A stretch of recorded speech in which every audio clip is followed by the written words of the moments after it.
risau. Aku akan kamu daripada cahaya matahari. Tiba-tiba pokok tualang berkata, terima kasih pokok, jawab rumput. Rumput sentiasa tersenyum riang pada musim panas kerana tualang melindunginya.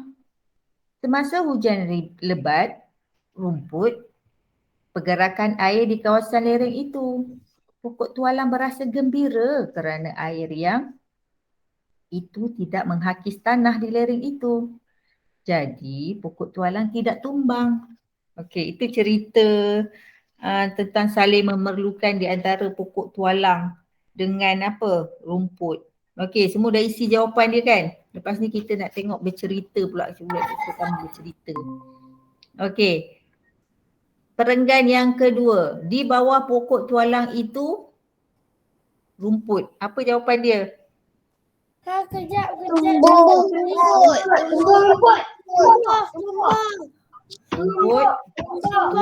Tumbuh. Senang je kan? Tumbuh. Okay. Pukul 9 Hana. Okey. Di bawah pokok tualang itu tumbuh rumput. Okey, rumput itu sangat. Dari satu tu. Okey, perenggan yang ketiga. Pada musim panas, rumput mulai resah. Rumput takut badannya menjadi kuning kerana disinari cahaya Matahari. ya, cahaya matahari. Bukan cahaya bulan ya. Okey. Cahaya matahari. Okey, seterusnya perenggan yang keempat. Hai rumput, kamu jangan risau. Aku akan kamu daripada Melindungi. apa dia Zain? Melindungi. Oh, kebil-kebil dah siap belum? Dai dah sebut dah jawapan dia. Melindungi.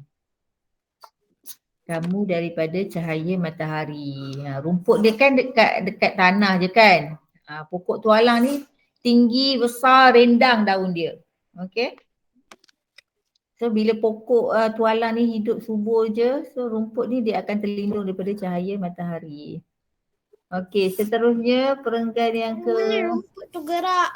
5. Rumput sentiasa tersenyum riang pada musim panas kerana Daun-daun tualang melindunginya. ada je buat jawapan lain tak?